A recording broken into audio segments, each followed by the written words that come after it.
Oi pessoal, boa noite, tá? Bem-vindos novamente, estamos juntos. Hoje, se Deus quiser, a gente consegue terminar o conteúdo, se não, a gente termina no início da próxima aula, ok?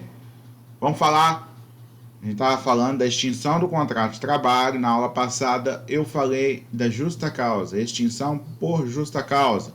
Os casos em que o contrato de trabalho se extingue por culpa do empregado, tá? Nesses casos onde há justa causa, ok?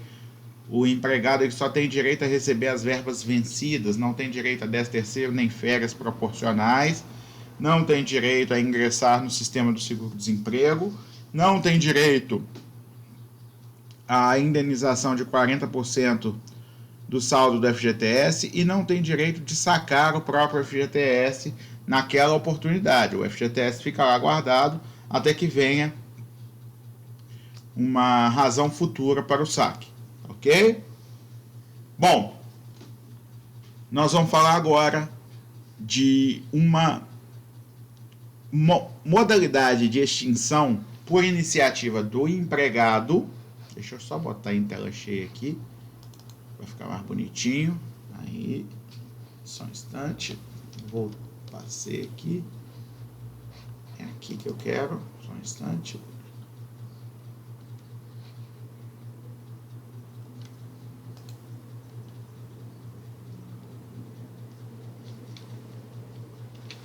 Aí, agora sim. Agora ajustei tudo aqui. Bom, pessoal, modalidade nova que a gente vai falar, não é nova na verdade, é antiga, porém nova para nós, na nossa aula, de extinção por iniciativa do empregado, que é a despedida ou rescisão indireta. Como assim, professor, indireta? Eu digo, é a modalidade em que o empregado deseja encerrar o contrato de trabalho por culpa do empregador. Ué, professor, mas se é o empregado que deseja encerrar, como que é a culpa é do empregador? Sim, o empregado deseja encerrar por motivos dados pelo empregador. Então, nesse caso, a justa causa ela é cometida pelo empregador, tá certo? Então, o empregador ele torna tão impossível a continuidade do contrato de trabalho, o empregador ele torna tão miserável a vida do empregado, torna tão insuportável a vida do empregado, que há motivo para rescindir o contrato, porém a culpa é do empregador. Sendo a culpa do empregador, o empregado terá direito a todas as verbas, todos os direitos, como se estivesse sendo mandado embora sem justa causa. Vamos entender. Primeiro, indenização de 40% do saldo virtual do FGTS. Segundo, saque do saldo das suas contas vinculadas ou da sua conta vinculada do FGTS.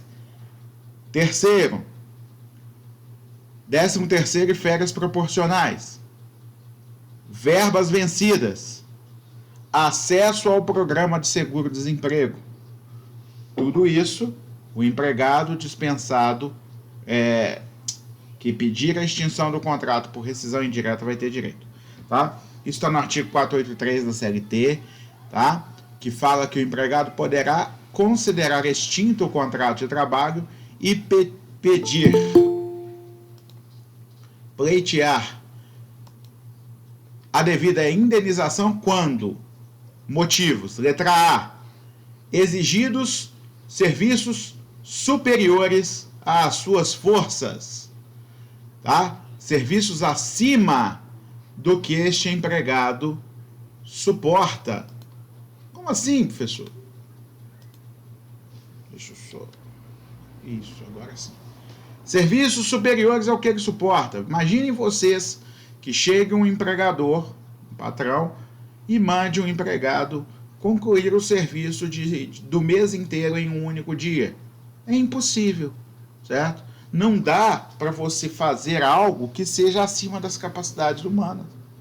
Então, todas as vezes que o empregador exige do empregado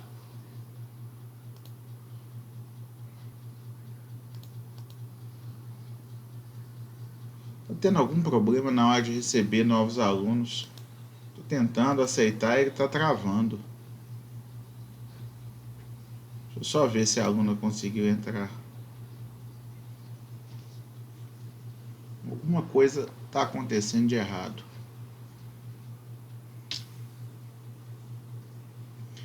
Vou dar uma pausadinha aqui na gravação, gente, já volto, tá? Já tá gravando de novo, viu, pessoal? Então vamos lá, continuando. Como eu estava dizendo, tá? Uma vez exigidos mais serviços do que o empregado suporta, de uma forma que descaracterize o objetivo do vínculo contratual, uma vez que você sabe que o empregado ele suporta até determinado tipo de quantidade de trabalho, você exige mais, tá? Ou serviços proibidos por lei, contrários aos bons costumes do direito do trabalho, tá? Ou alheios ao contrato. Jornadas excessivas. O que são jornadas excessivas? Você obriga o empregado a fazer hora extra todos os dias, obriga esse empregado a fazer horas extras em dias que você sabe que ele não poderia fazê-las. Você, né, transforma a vida do seu empregado em uma extensão da empresa, onde ele precisa trabalhar quase o tempo todo da vida dele. Tá? Atividades prejudiciais à saúde, né? Tarefas ilícitas ou imorais, carregamento de peso acima de limites legais, tudo isso é exemplo do que eu falei aqui. Faxina no estabelecimento, quando o cara é um auxiliar administrativo. Ora, professor, mas qual que é o problema em uma faxina? Problema nenhum. Se você é auxiliar de limpeza, você foi contratado para fazer faxina. Tá? Da mesma forma que a faxineira da empresa não pode ser contratada para fazer relatórios, não pode ser contratada para fazer memorandos, e assim sucessivamente. Okay? Então, toda vez que se pede algo fora do contrato, você está causando ao empregado um motivo para a rescisão injusta. Uma vez, eu tenho uma amiga no meu local de trabalho lá no município de Ipaba. Ela é uma grande amiga e uma vez ela falou que ia começar a trabalhar com a gente. Eu falei, olha, que bom. Uma vez por semana eu vou te colocar aqui dentro da sala comigo para te ensinar a mexer no sistema aqui, no computador, no arquivo. Eu vou te dar capacidade para trabalhar num escritório. Ela era recepcionista. Ela não quis de jeito nenhum. Certo? Ela estava amedrontada, apavorada, e ela falava comigo, eu não consigo fazer isso. Eu tenho problema de aprendizado, eu não consigo. Isso está acima das minhas forças. Não é minha função e está acima das minhas forças. No dia que ela me falou isso, eu falei, calma, fica tranquila, não precisa, pode fazer somente sua função. Né? Eu sei que às vezes a gente quer ajudar para dar oportunidades, mas se não tem jeito, se você não quer, tudo bem. Então, às vezes, o empregado, ele mesmo não deseja fazer algo acima do que foi designado a ele. E se o contrato delimitou a atividade dele num certo ramo, numa certa atividade, mesmo que o que você esteja oferecendo a ele seja melhor, mesmo que se é fora do contrato você não pode exigir, ok? Letra B. For tratado pelo empregador ou superior hierárquico com rigor excessivo, incluindo o que se conhece como gestão injuriosa, que é caracterizada por pequenas ofensas ou atos desrespeitosos que frequentes tornam inadmissível a manutenção. Lívia, deixa eu ver sua mensagem por inteiro aqui.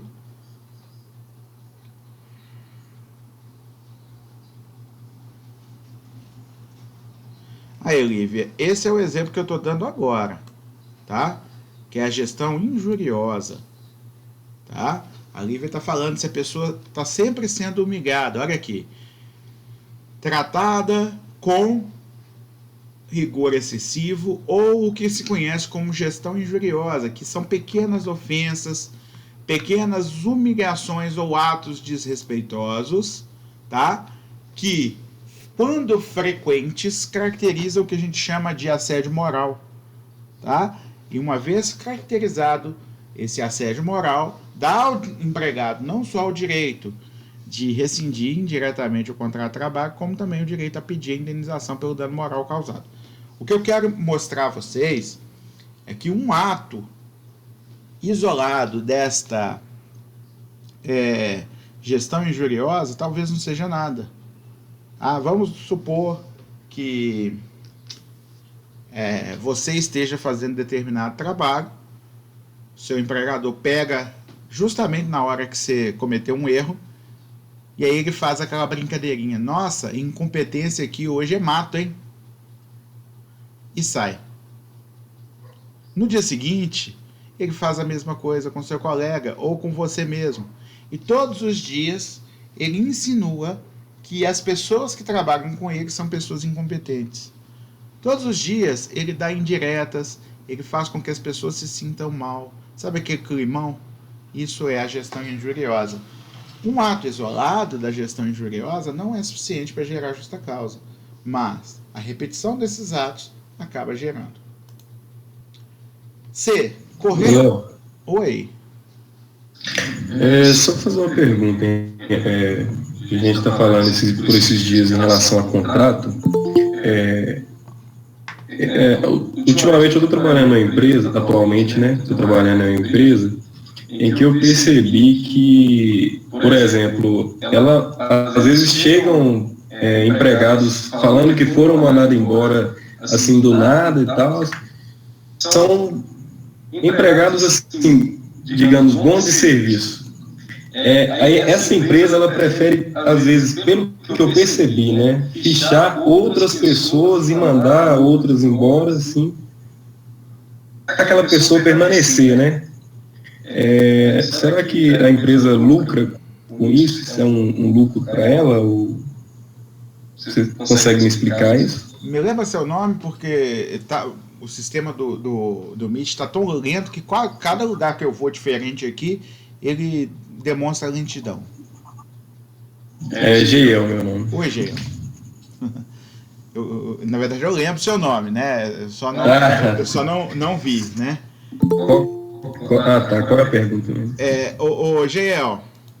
Sim. Você relatou, então, que pessoas estão sendo mandadas embora aparentemente sem motivo, tá? Sim. Beleza. E se a empresa lucra com isso, contratando empregados novos em vez de manter os anteriores? Depende. Isso. Depende. Se ela contratar novos por salários menores, né? Então, ela acaba... É porque... Normalmente a empresa, ela opta por trocar empregados quando ela pode contratar algum outro empregado por salário menor. Tá? Ela está pagando acima do mínimo do piso salarial da categoria para alguns empregados, e resolve dispensá-los para contratar outros pagando menos. Simples assim. Tá? A outra pergunta que tem aqui, você estava falando, pode fazer isso? Pode. Tá? Mas você vai ter que indenizar, porque você está mandando embora sem justa causa. Tá? Então você tem que pagar todos os direitos de quem está sendo mandado embora, e aí sim, você pode trocar seu empregado. Tá?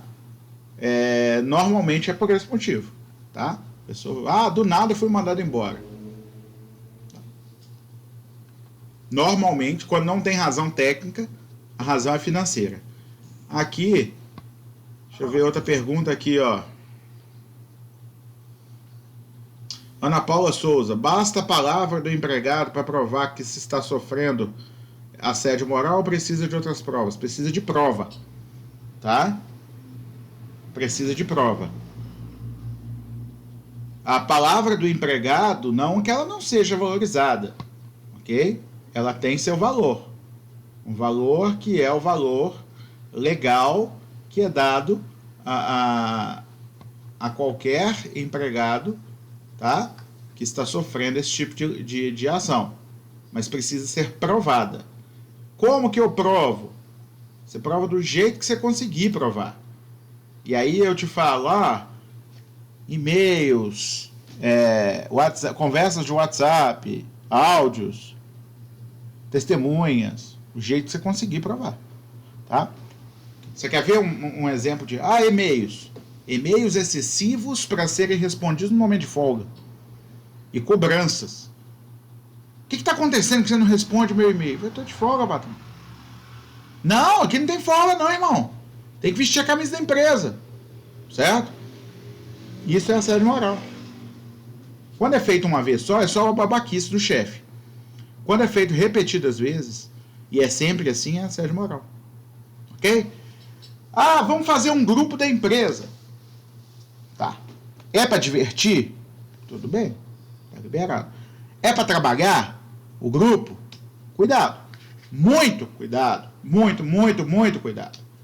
Ok? Quando é para informar coisas, né,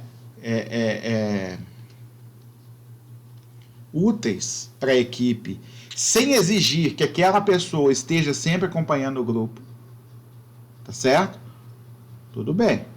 Agora, se você for começar a cobrar, não, eu tô querendo saber por que tem gente que ainda não respondeu. Tô querendo saber por que tem gente que leu a mensagem e ainda não falou. Não, pera aí, irmão.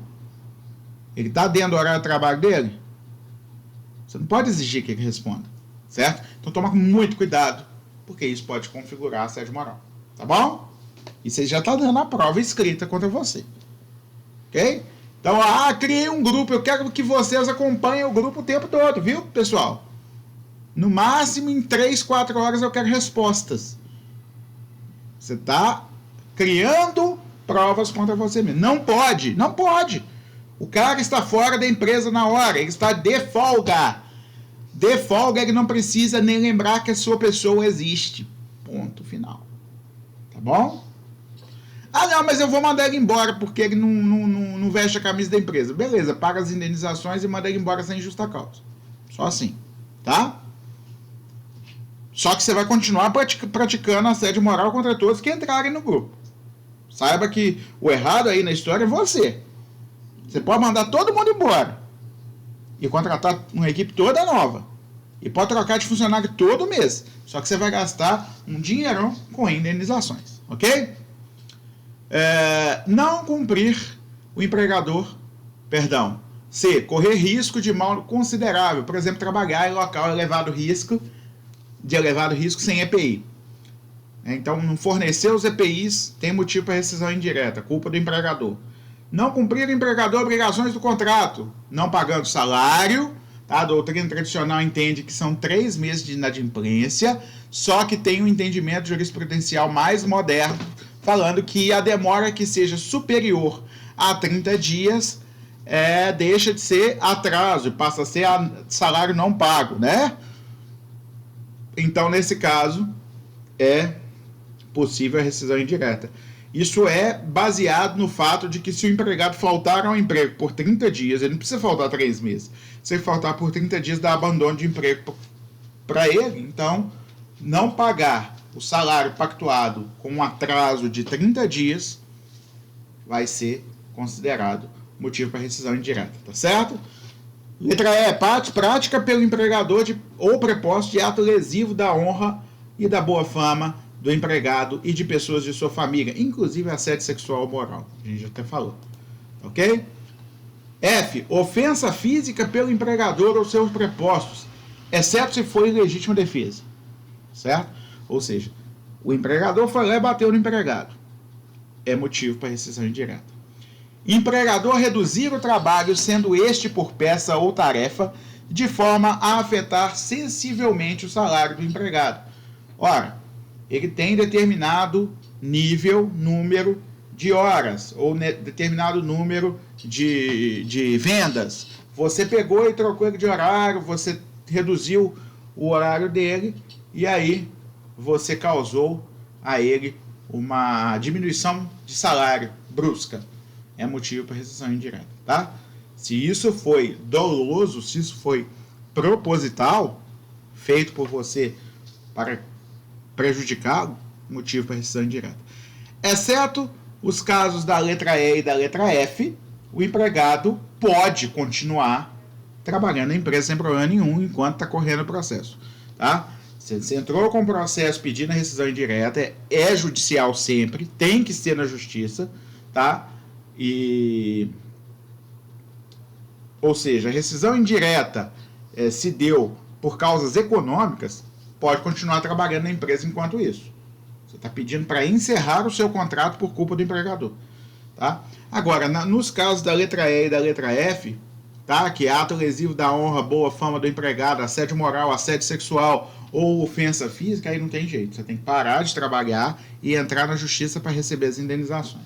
Tá? Por quê? Porque se é insuportável para você continuar trabalhando lá por causa desses atos praticados, a lei não pode exigir que você continue trabalhando. Você tem que ser permitido que você saia e peça seus direitos daqui de fora. Tá? Se for julgada procedente a ação, você vai ser despedido como se tivesse sido mandado embora sem justa causa, com todos os seus direitos. Então vamos só lembrar: multa de 40% do saldo do FGTS, saque do FGTS, acesso ao programa de seguro-desemprego, verbas vencidas, verbas proporcionais, 13ª e férias. Você vai receber todos os direitos que você tem, tá? Em virtude da rescisão do contrato, como se você estivesse sendo mandado embora sem justa causa. Ok? Se for julgada improcedente a ação, é uma forma atípica de demissão, pois o empregado não é obrigado a conceder aviso prévio nesse caso. Mas fora isso, você só vai receber as verbas vencidas e proporcionais como se você tivesse sido aceita a sua demissão. Você está falando, eu quero sair. É por culpa do empregador. Se na ação for julgada improcedente, ou seja, se não ficar provado que é a culpa do empregador, o que é? Eu quero sair porque eu quero. Eu quero sair por iniciativa minha. Isso é demissão. A única coisa que você não vai ser obrigado a dar vai ser o aviso prévio. Mas isso não descaracteriza também não, porque o que acontece? No trâmite da ação, enquanto a ação está correndo, você continua trabalhando lá e isso já configura como se fosse um aviso prévio. Tá ok? Bom, essa questão parece que é falta de entrega de EPI, que você disse anteriormente, no início, pode repetir, fazer um favor? Quando o empregador te colocou para trabalhar sem os EPIs, certo? Em local insalubre ou perigoso, sem EPI. Não pode. Não forneceu EPI. Ok. Tá bom?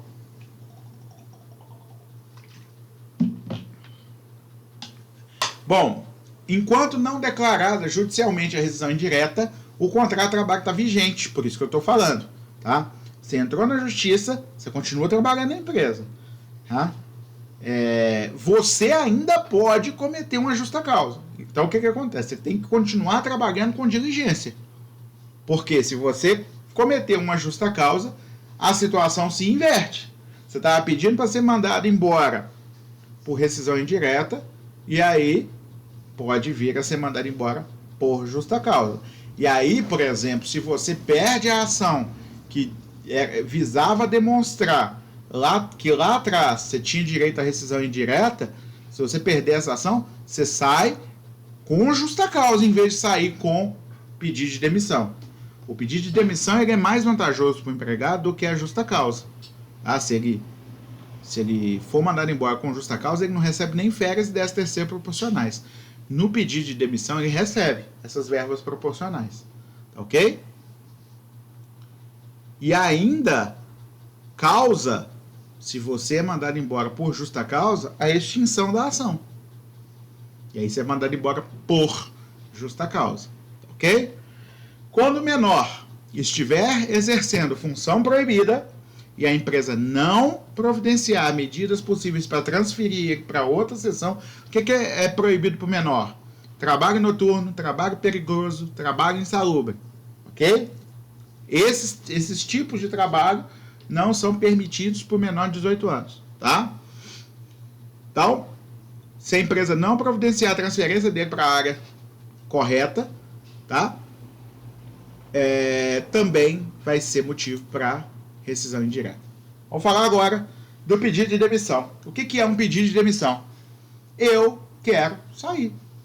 Eu estou com vontade de sair dessa empresa. Eu quero extinguir esse contrato. Eu sou obrigado a trabalhar para sempre para alguém? Jamais. É a ruptura do contrato de trabalho por tempo indeterminado pelo empregado atendendo a anseios pessoais do mesmo. Quero ficar mais tempo com minha família, simplesmente não quero mais trabalhar aqui, cansei, essa carreira não me satisfaz mais, quero estudar, quero me dedicar a outra área, quero mudar de vida, quero mudar de cidade, quero mudar de áreas, sucessivamente. Ok? Quero ganhar mais. Tudo isso pode ser motivo para você pedir demissão. Ok? Em razão do princípio da continuidade, o pedido de demissão tem que ser feito pelo empregado por escrito, de preferência de próprio punho. Por que se exige isso? Para que o empregador não possa se aproveitar de papéis em branco assinados pelo empregado, eventualmente, para fazer uma carta pedindo demissão para não pagar os direitos dele. Ok? Então, o que acontece? Não estou dizendo que será inválida uma carta de demissão digitada e apenas assinada. Porém,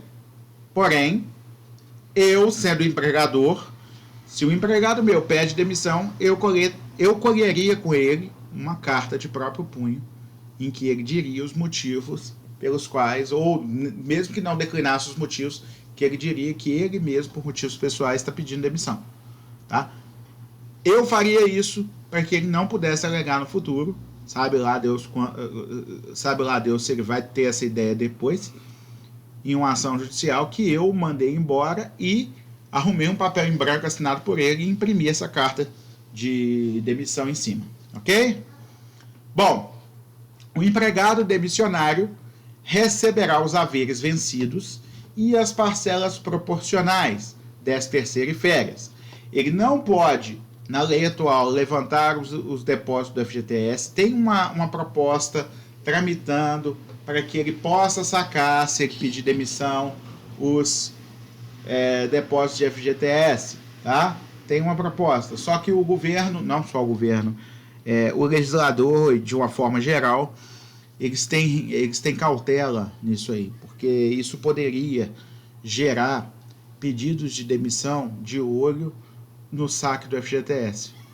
O cara está apertado financeiramente, torna-se uma solução para ele pedir demissão. E isso não é de bom grado, não é de bom tom para uma relação jurídica trabalhista. Tá? Pensa comigo, tá? Se o empregado ficou endividado, ele olha para o lado, vê um saldo de FGTS lá de 20 mil reais, aí ele vira e fala assim: ô patrão, estou querendo pedir demissão. E aí ele pega o dinheiro, mas fica sem emprego. Tá? Então não é uma boa solução, não é uma solução que o legislador tenha visto com bons olhos até o momento. Tá? Existe essa possibilidade de isso ser aprovado, mas eu tenho ressalvas. Tá? Beleza. Receber seguro-desemprego também não está nos direitos do demissionário. Ok? Quem pede demissão tem que conceder aviso prévio. Como assim, professor? Sim, tem que dar aviso prévio ao patrão. Isso significa que você vai ter que conceder 30 dias de aviso prévio. No caso de pedir demissão, existe uma construção doutrinária e jurisprudencial de que aqueles dias acrescentados pela Lei 12.506 de 2011, que aumentam o aviso prévio de quem é mandado embora sem justa causa, não acrescentam no caso do pedido de demissão. Ou seja, o aviso prévio de quem pede demissão será sempre de 30 dias, não importa quanto tempo ele tenha trabalhado na empresa. Todo mundo entendeu o que eu quis dizer aqui? Então, o empregado que pediu demissão, demissionário, aviso prévio de 30 dias. Tá certo? Sempre. Todo mundo entendeu isso, gente?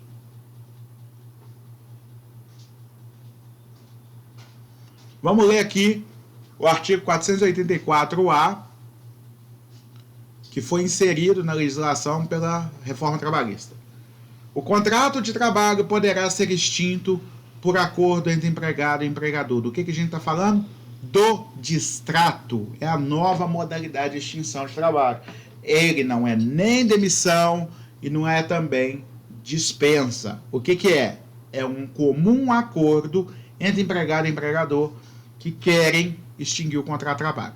Comum acordo entre empregado e empregador, caso em que serão devidas as seguintes verbas trabalhistas. Primeiro, metade por metade, aviso prévio, se indenizado, e indenização sobre o saldo do fundo de garantia, que era de 40%, se eu mandasse embora sem justa causa, no distrato vai ser de 20%, ok? Então começa, aviso prévio, se indenizado, será metade. Por que se indenizado será metade? Porque se trabalhar, você tem que pagar todo. Pensa comigo, se você faz o distrato e ele vai trabalhar o aviso prévio, você não pode pegar um serviço do cara 30 dias e pagar só 15, tá certo? Então, se ele trabalhar o aviso prévio, tem que pagar tudo. Agora, se você indenizar o aviso prévio, o aviso prévio será metade do que seria o valor do aviso, o valor do pagamento. Não o prazo, o valor. Ok? Letra B. A indenização sobre o saldo do FGTS, então, vai ser de 20% e não de 40%. Tá? Você está rachando no meio. Não é comum acordo?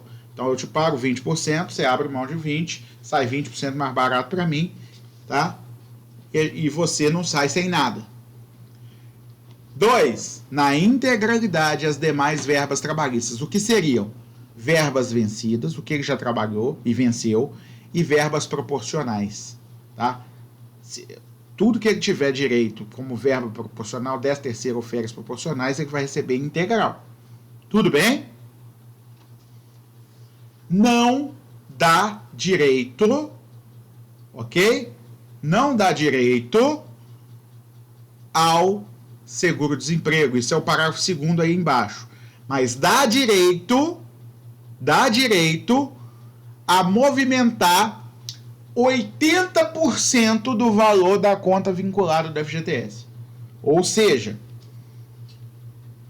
o empregado que recebe esse comum acordo, no fim das contas, ele vai receber 80% do FGTS mais 20% do valor do FGTS de indenização. Os outros 20% da conta do FGTS vão ficar guardadinhos lá para você sacar depois. Tá certo? Para o empregado sacar depois. Ok?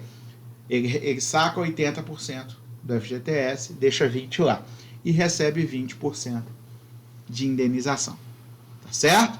É mais vantajoso esse tipo de mandar embora, esse tipo de acordo, tá? Como um acordo, do que o empregado ser mandado embora e devolver a multa. A exceção de que, quando o empregado faz esse trambiquinho aí, que faz um acordão de ser mandado embora, devolver a multa, é ilegal e ele está entrando no seguro-desemprego de forma fraudulenta. Entrar no seguro-desemprego de forma fraudulenta pode causar pena de cassação do seguro-desemprego e ainda responder por crime de falsidade ideológica e falsificação de documento público, tá bom? Então vamos lá. Então, parágrafo 2º, a extinção do contrato por distrato não autoriza seguro-desemprego. Por quê, professor? Gente, nenhum tipo de extinção do contrato de trabalho por iniciativa do empregado pode permitir o seguro-desemprego. Tá, ok? É só quando o empregado não tiver a mínima vontade de entrar, de ser dispensado. Ok? PDV, planos de demissão voluntária. Nesse caso, a dispensa sem justa causa gera alguns ônus fiscais e previdenciários para a empresa. Tá? Só para você ter uma ideia, além daqueles 50%, ainda está previsto em lei o pagamento de mais 10% para o governo. Tá? Tinha até naquela lei de liberdade econômica, eu tenho até que conferir se isso caiu. O governo sinalizou que ia abrir mão daqueles 10%. Eu tenho que conferir se isso caiu mesmo. Não sei se caiu. Tá? Mas se não caiu, continua lá. Além disso, as indenizações são pesadas. Tá? Há encargos trabalhistas. Há encargos previdenciários. a encargos tributários, quando você vai mandar alguém embora. Existe possibilidade de empregados que já querem sair da empresa, tá? Que não seriam mandados embora, ou seja, teriam que pedir demissão, aderirem a planos de demissão voluntária, recebendo uma indenização que ao mesmo tempo sai mais barata pela empresa, porque não gera encargos tributários e previdenciários, e o empregado sai sem sair com a mão na frente e outra atrás, sem ter que pedir demissão. Ok? Isso é o que a gente chama de demissão voluntária. A empresa abre esse PDV falando, gente, nós não temos condição de mandar vocês embora, nós precisamos reduzir o quadro de funcionários para a empresa continuar saudável em 20%, tá? Então nós vamos abrir um PDV aqui. Quem quiser aderir ao PDV vai ter essa e essa vantagem de indenização. Vantagens que o empregado que pedisse demissão não teria, certo? Não teria. E a empresa, às vezes, se fosse para mandar embora sem justa causa, ela também não poderia. Não teria condições. Então, acabaria ficando com aqueles empregados e continuando naquela luta e sem condição de pagar os salários e mandando embora um por um. Mas, para o empregado, às vezes, é vantagem, porque ele já quer sair. Tá? Meu pai, por exemplo, foi numa dessa que saiu da usina. Entrou num PDV lá, a usina estava reduzindo o pessoal, ele já tinha até tempo para aposentar, então ele sabia que ia aposentar judicialmente, né? E que o INSS estava embargando a aposentadoria dele por motivos de burocracia do próprio INSS. Aí ele entrou no PDV. A usina pegou e mandou ele embora com a indenização, certo? Se ele pedisse demissão, ele saía sem essa indenização. Então é essa que é a razão de existir um PDV. A indenização é óbvio que vai ser menor do que a empresa teria que pagar se fosse mandar todo mundo embora. Tá certo? Alguma dúvida? Motivos recíprocos, ou culpa recíproca. Tá? Aqui nós estamos diante da culpa dos dois. Imaginem vocês que se trovaram numa briga lá, o empregador e o empregado, ninguém sabe quem começou a briga. Tá um batendo no outro. Ninguém é capaz de dizer quem deu justa causa, se é o empregador ou o empregado. Ora, se isso aconteceu, você vai considerar que foi culpa recíproca. Tá? Nesse caso, são devidas integralmente as verbas vencidas. O que ele já recebeu tem direito, o que ele já trabalhou tem direito ao integral. Mas ele vai ter direito apenas a metade das verbas proporcionais de 13ª e férias e metade das indenizações previstas de dispensa sem justa causa, como aviso prévio e multa do FGTS. Vai ser só de 20% e ele vai ter direito a metade da indenização do aviso prévio. Não terá direito a acesso ao seguro-desemprego. Certo? Não terá direito. Se ele deu causa também, não tem direito a seguro-desemprego. Só tem direito a seguro-desemprego se ele for totalmente inocente. Extinção ou falência da empresa. A empresa quebrou. Nesse caso, a extinção da empresa, ela vai dar ao empregado todas as verbas rescisórias como se ele fosse mandado embora sem justa causa. Ok? Entretanto, o empregado pode optar por continuar empregado da massa falida. Depois do pedido de falência, a empresa pode continuar trabalhando por algum motivo, por algum tempo, até ela ser totalmente dissolvida. Vocês vão aprender isso em direito empresarial. Tá? A empresa pode continuar funcionando durante um tempo como massa falida. Ok? Ele vai receber esses valores até com prioridade, os valores que tiver direito a receber da massa falida, mas ele vai continuar trabalhando lá. Tá? Se houver falecimento do empregador, que tenha firma individual ou pessoa física, o empregado pode ou não continuar a trabalhar para os herdeiros, que assumirem a propriedade da empresa, ou o local de trabalho, mas se não continuar, ele terá direito às verbas do demissionário acrescido do direito de sacar o FGTS, porque você não pode ser obrigado a trabalhar por uma pessoa que você não conhece, mas sem o direito à multa de 40%, tá? Então, extinção da empresa por falência, você recebe tudo. Se morrer o seu empregador, você tem a opção de continuar se a empresa for continuar. Se você opta por não continuar, você só não recebe a multa dos 40%. Ok? Força maior. Acontecimento inevitável para o qual o empregador não contribuiu com dolo ou culpa que determina o fim das atividades da empresa. Terremoto, enchente, o que for, meteoro. Aconteceu um troço que tornou impossível, tá? Nessa hipótese, o empregado terá direito às verbas vencidas, inclusive férias e mais 1/3, né?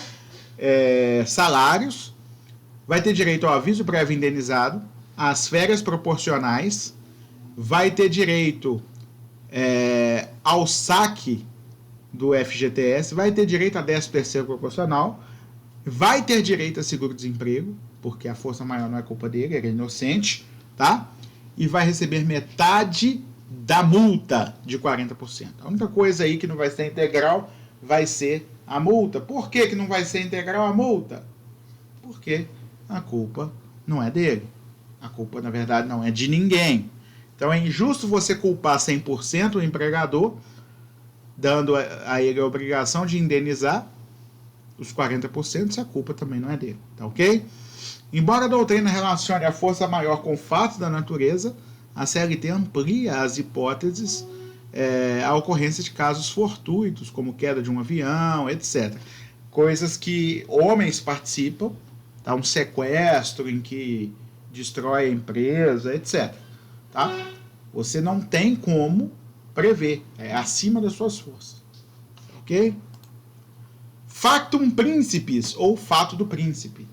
Imaginem você que um governante determine o fim da sua atividade. Tá? Eu vou desapropriar o seu ponto comercial aí de forma que eu tenho que passar um viaduto por aí.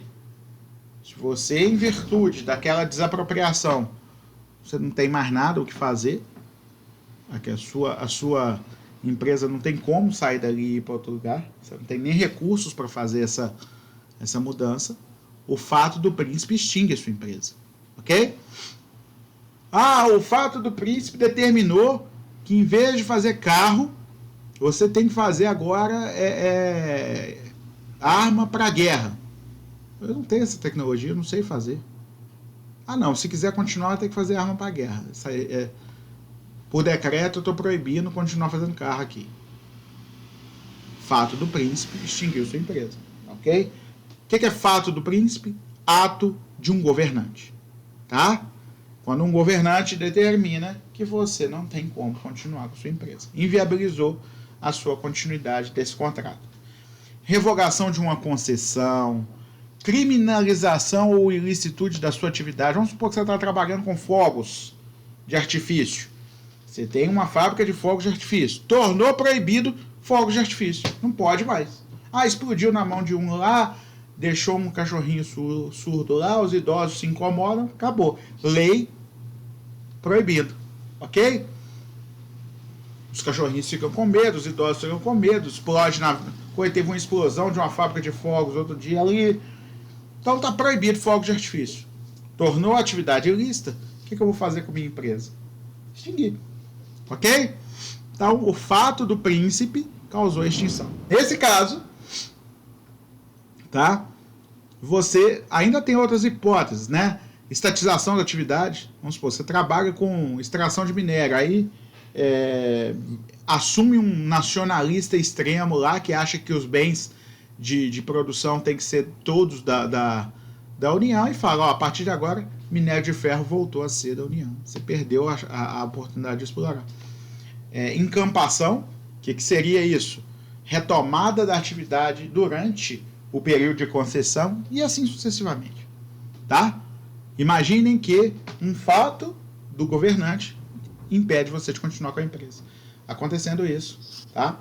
Você não pode ser obrigado a assumir os riscos dessa atividade econômica porque alguém, por uma canetada, né, você foi prejudicado. Então, todas as verbas rescisórias que o empregado vai ter direito, que ele não assume risco nenhum, vão ter que ser pagas por alguém. Quem? O empregador ou o Estado que deu a canetada e acabou com a empresa? Pode falar aí, quem ia fazer pergunta? Esse fato de príncipe me lembrou quando a Ambev parou de fabricar cerveja, começou a fabricar álcool em gel. Só que, no caso, foi ela que quis fazer exatamente, isso. Exatamente, aí não é fato do príncipe. Se fosse fato do príncipe e ela não tivesse condição de fabricar, não temos nem, né, não temos condição de fazer isso. Tá? Aí tivesse que fechar a empresa por isso. Ok? Bom, quem tem que pagar as verbas rescisórias? Tá? São duas correntes, essas duas correntes têm adeptos, tá? Não dá para dizer nem qual das duas está ganhando ultimamente. A primeira diz que a administração pública só responderá pelas verbas indenizatórias, ou seja, salários, verbas remuneratórias, quem paga é o empregador. Afinal, foi para ele que o empregado trabalhou. Então, eu só tenho que pagar as indenizações, tá? Então, salário, férias, aviso prévio, tudo que for indenizável, vai ser pago pelo governo. E as verbas remuneratórias que já estão devidas, quem paga é o empregador. A segunda corrente diz que a responsabilidade será inteira do Estado, da administração pública, porque o empregador não teve culpa alguma na extinção. Eu discordo da segunda, tá? Eu discordo porque é dinheiro público. Tá? Você não pode botar o poder público para pagar coisa que já era devida pelo empregador. Tá? Se já era devida, se é verba remuneratória que ele já trabalhou, aí, irmão, quem tem que pagar é quem recebeu o bônus. Tá? Não quer dizer que o dono da atividade não terá direito à indenização também. O fato do príncipe estar causando um prejuízo a ele vai processar o Estado para pegar a própria indenização. Porém, a parte remuneratória dos salários dos empregados ele tem que arcar. Ok? Minha opinião, eu me filiei a corrente A, mas vocês podem seguir o que vocês acharem. Vocês vão achar gente que pensa A, vocês vão achar gente que pensa B na vida de vocês. Tá? No caso, se houver um fato do príncipe que extinga a atividade que vocês praticam, orientem-se, façam-se representar por advogados e tentem ir para a corrente B, que vocês vão gastar menos. Mas se vocês forem condenados a pagar a parte remuneratória, ou seja, a corrente A, saibam que não está nada absurdo, não. Falecimento do empregado. O empregado tem, o contrato de emprego tem duas características que mostram, dois requisitos que mostram que o falecimento do empregado faz extinguir o contrato de emprego. Primeiro, que é pessoa física, ele tem que exercer como pessoa física.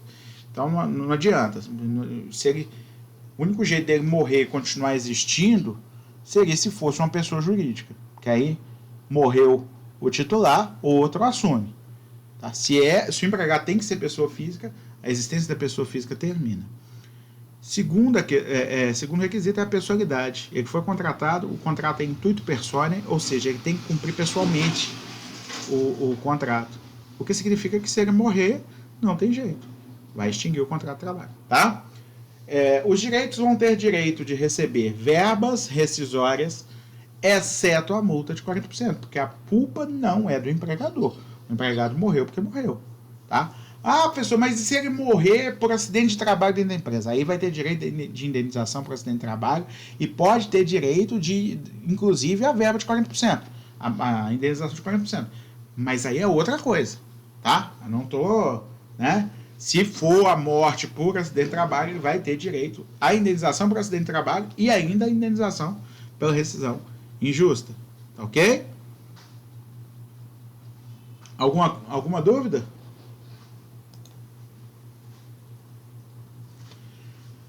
Vamos agora entender como se extinguem os contratos por tempo determinado.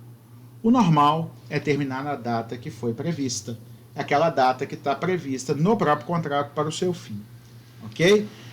O problema é quando ocorre a extinção antecipada.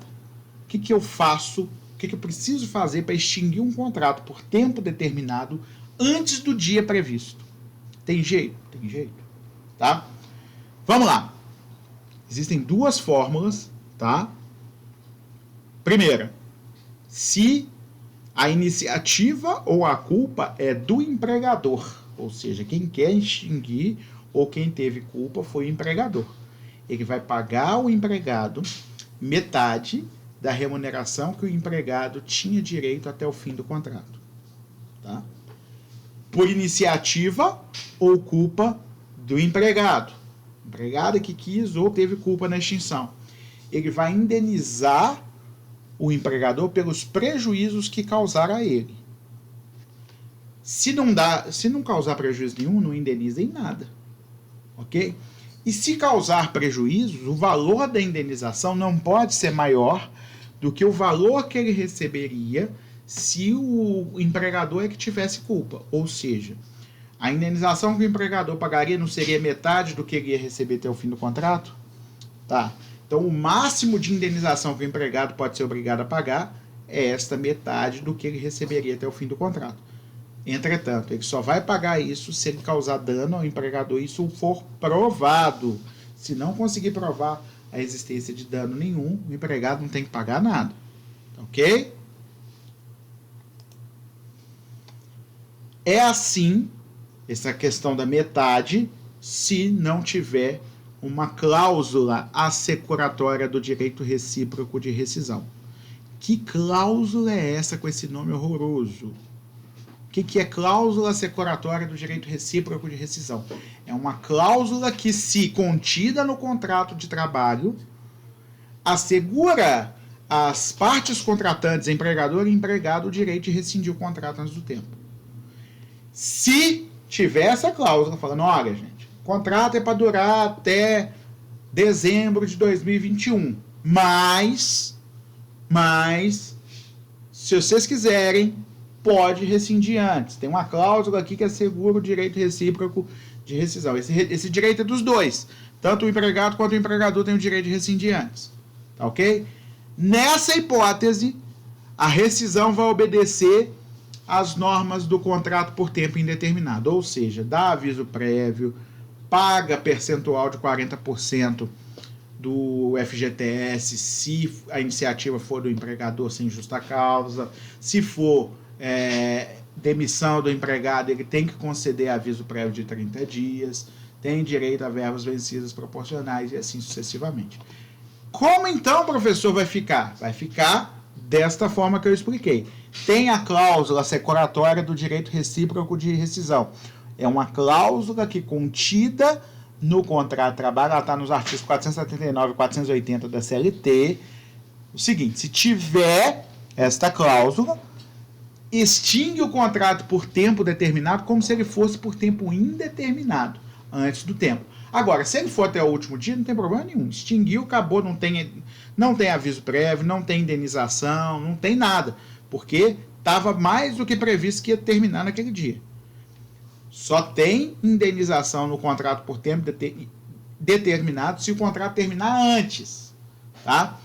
Se não tem a cláusula assecuratória do direito recíproco de rescisão, a indenização é metade do que o empregado ia receber até o fim do contrato, se a iniciativa for do empregador, ou o dano que o empregado causar ao empregador, limitado a metade do que ele receberia até o fim do contrato, se a iniciativa for do empregado. Tá certo?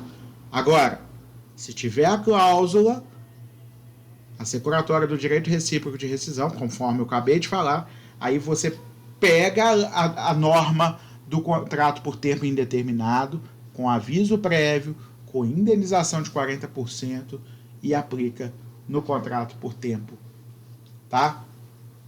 Determinado, para extingui-lo a qualquer tempo. Certo? Vou abrir outro slide aqui, que é o último, tá?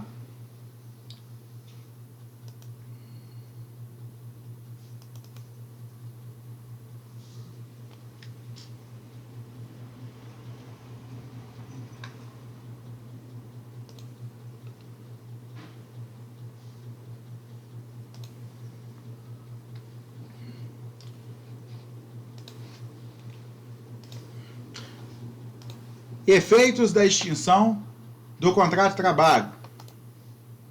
Primeiro, o que são verbas rescisórias? A gente já falou nelas, inclusive. O que são essas verbas rescisórias?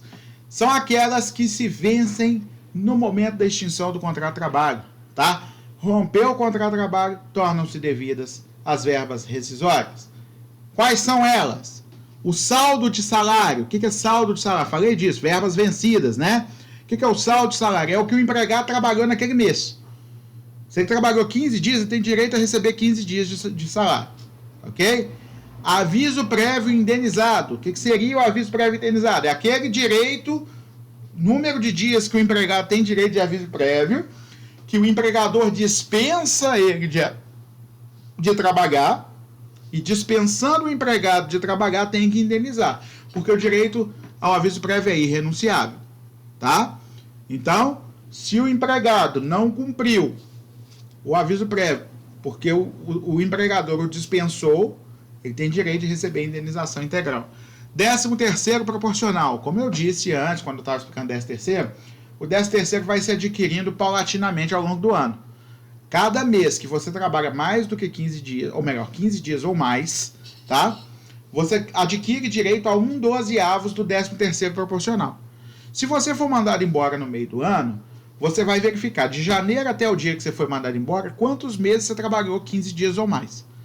Junta isso e você vai ver qual é a fração do 13º proporcional que você tem direito.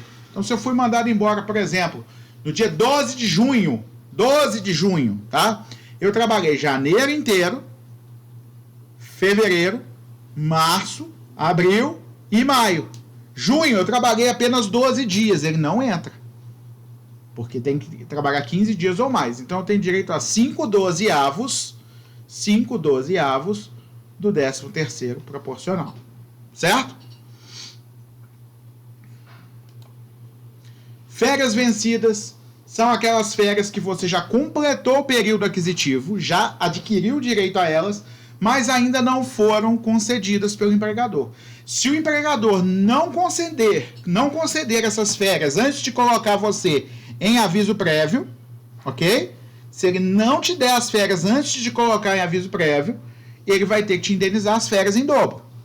Então, férias vencidas são as férias que você já tem direito a gozar e ainda não gozou, tá certo? Férias proporcionais.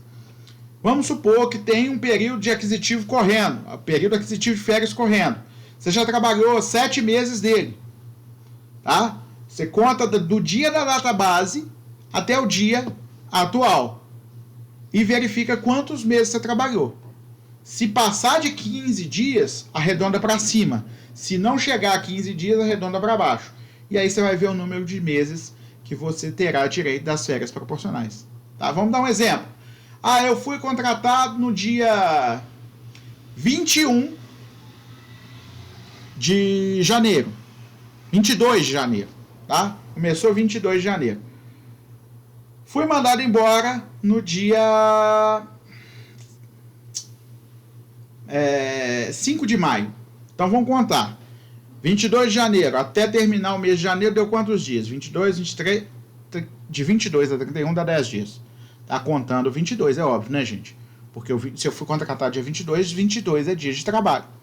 Então, do dia 22 até o dia 31, 10 dias. 22, 23, 24, 25, 26, 27, 28, 29, 30, 31. 10. Tá? Aí nós temos o mês de fevereiro, mais um mês.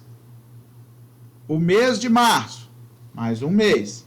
O mês de abril, 3 meses. Aí eu fui mandado embora no dia 5 de maio. Se você contar quantos dias de maio eu trabalhei, deu 5 dias. Só que ainda tem que somar o aviso prévio, que foi indenizado. E eu tinha direito a 30 dias de aviso prévio. Então isso já acrescenta mais 30 dias. Então deu 4 meses trabalhados, fevereiro, março, abril e maio. E o contrato terminou lá no dia 5 de junho. Somados esses 5 dias de junho com os 10 dias que eu trabalhei em fevereiro, dá 15 dias. Então arredonda para cima. Então eu vou ter direito aí a 5/12. Ok? Entendido?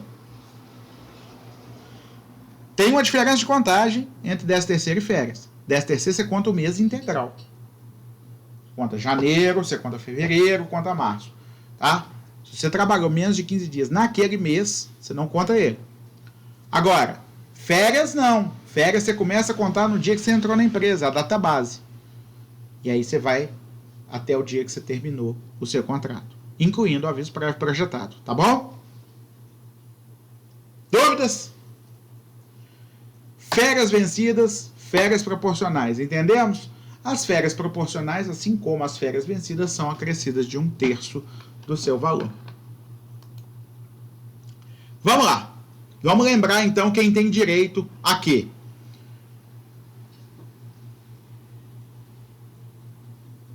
Despedidos sem justa causa têm direito a todas essas verbas que eu falei, rescisórias. Os despedidos por justa causa só têm direito aos salários e às férias vencidos, ou seja, as verbas vencidas. Quem conseguiu a extinção de contrato por rescisão indireta tem direito a todas as verbas, da mesma forma que o sem justa causa. Quem pediu demissão, salário e férias vencido, férias e 13º proporcionais.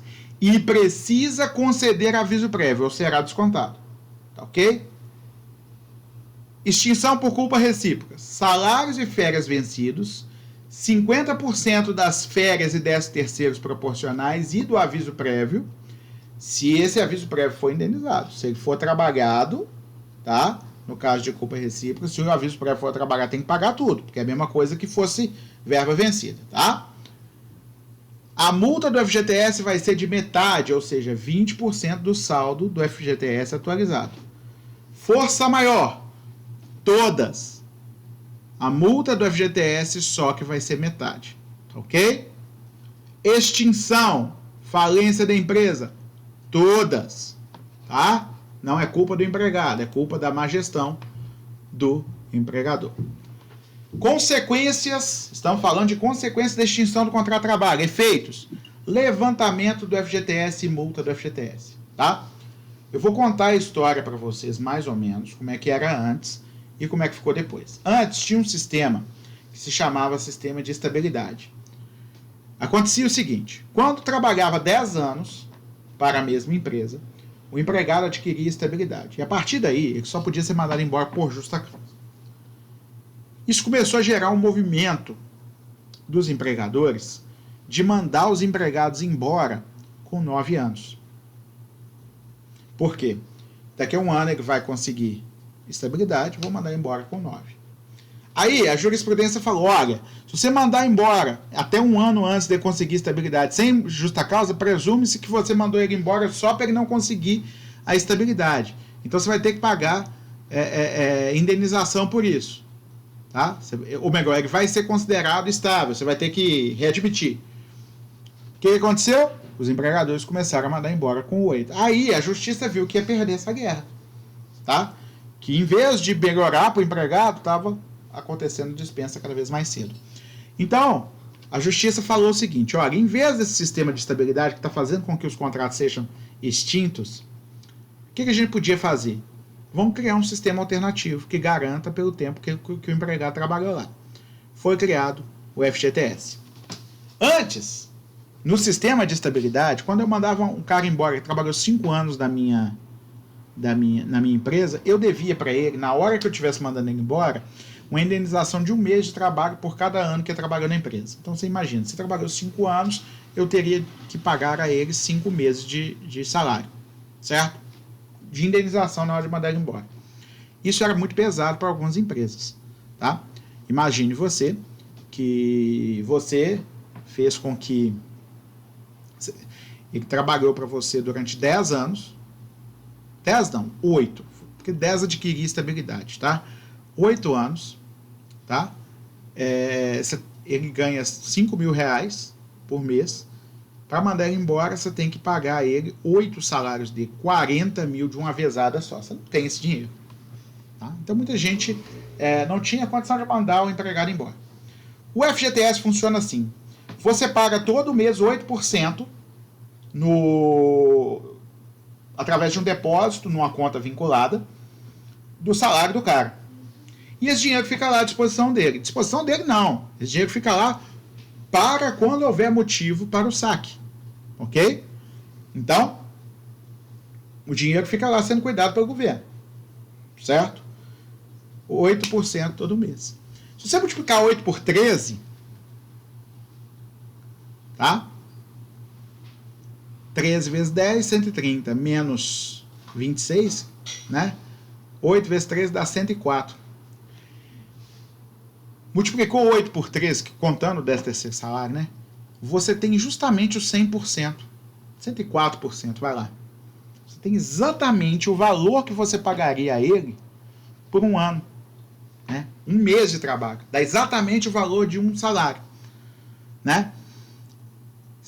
Sendo que você não é obrigado a despender isso, a gastar isso de uma vez. Você já está pagando antecipadamente 8% todo mês e o dinheiro está ficando lá. Ou seja, em tese, na hora que você mandar ele embora, sem justa causa, você não vai ter que gastar essa grana toda. Quanto que você vai ter que gastar? Só os 40% de indenização. E por que ainda tem que gastar isso? Porque senão, velho, eu estava explicando isso pro meu sogro outro dia. Por que existe a multa para mandar o cara embora? Porque você não pode mandar o cara embora na hora que você quiser. Porque senão, o cara acordaria de ovo virado, acordaria bravo com alguma coisa, chegaria na empresa e mandava 5 embora, se isso não ardesse no bolso dele. Certo? E não pode ser assim a relação de trabalho. O empregador ele não pode mandar a pessoa embora sem ônus nenhum para ele, porque senão ele mandaria 20 todo dia. E contrataria outros 20 no dia seguinte.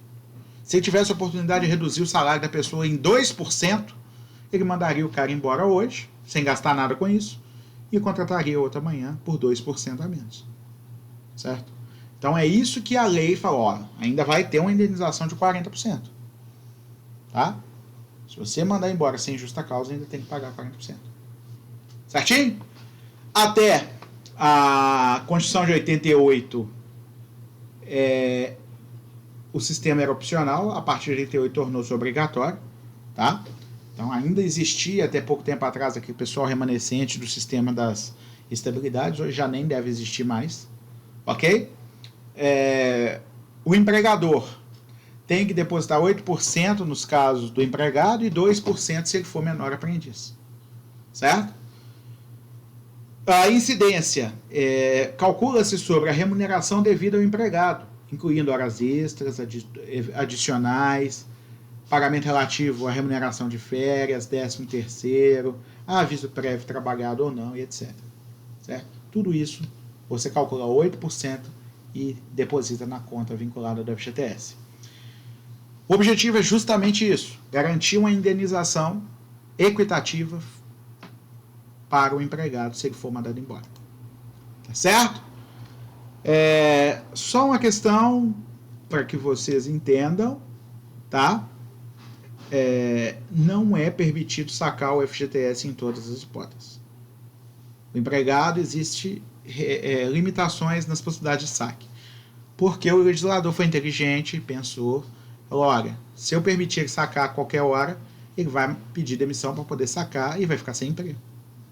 Tá? Então, eu não vou permitir isso. Não vou fazer isso com esse empregado, que visando aquele dinheiro lá, ele vai pedir demissão. Então, só nos casos em que a culpa da demissão não for do empregado, vai ser permitido o saque. Tá certo? Ou tiver culpa que não seja do empregado. Outra questão. Professor, eu tirei todo o meu FGTS para pagar minha casa própria. É um dos motivos que pode sacar, nós vamos ver daqui a pouco. Não sobrou nada lá. Sobre o que vai ser calculada a minha multa? Sobre o valor que estaria lá se você não tivesse sacado nada. Quando você saca o depósito do FGTS, por algum motivo que a lei permita o saque, o saldo efetivo já não existe mais. Sacou, você tirou, vai continuar sendo depositado, mas você tirou o que tinha lá. Mas o saldo virtual permanece. Esse saldo virtual é o que teria lá se você não tivesse tirado nenhum centavo. Tá ok? Esse saldo virtual corrigido e com juros anual de 3%, é que vai ser o valor que vai ser considerado para calcular a sua indenização. Entendido? Quais são os saques permitidos? Primeiro, dispensa sem justa causa, tá? Rescisão indireta, você vai poder sacar. Culpa recíproca, a culpa foi dos dois, o empregado pode sacar, mas não recebe seguro-desemprego. Força maior, também vai poder sacar. E o distrato, que ele pode sacar só 80%, não pode sacar o total. B, extinção total da empresa ou falecimento do empregador individual. C, aposentadoria concedida pela Previdência Social. Você aposentou, o seu contrato de trabalho continua, você continua trabalhando, você vai no dia seguinte normal, ok? Você vai receber seu salário e a sua aposentadoria. Agora, se você sair da empresa, você tem direito, ou você vai sair pedindo demissão, ou ele vai te mandar embora. O seu contrato continua para todos os fins, tá ok? Não é considerada a aposentadoria como um motivo de extinção do contrato de trabalho. Agora, na aposentadoria, quando você aposenta, você tem direito de sacar todo o seu FGTS. Inclusive, depois de aposentado, você pode todos os meses sacar o FGTS daquele mês. Você não é obrigado mais a deixar lá, tá ok? Falecimento do trabalhador, os seus herdeiros, mediante pedido judicial, que é um alvará, ou no processo de inventário, vão poder sacar o saldo de FGTS do falecido parente. Liquidação ou amortização de prestações da casa própria, financiamento habitacional, para pagar tudo ou diminuir as prestações, amortizar. Pagamento total ou parcial do preço de aquisição da casa própria, para dar uma entrada, tá ok? Permanência por 3 anos ininterruptos fora do regime. Você foi mandado embora de um emprego, você pediu demissão de um emprego, não pôde sacar o FGTS, aí que ficou lá, tá? Só que tem 3 anos que você não arruma emprego, ou está trabalhando como autônomo, aí você vai poder sacar, tá certo? Sacar tudo que estiver lá, inclusive, tá certo?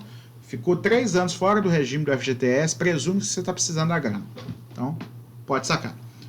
Lembrando que esse dinheiro é seu, mesmo nos casos que você não pode sacar, ele fica lá, rendendo, tá? O dia que acontecer um desses motivos acima, você vai poder sacar, tá?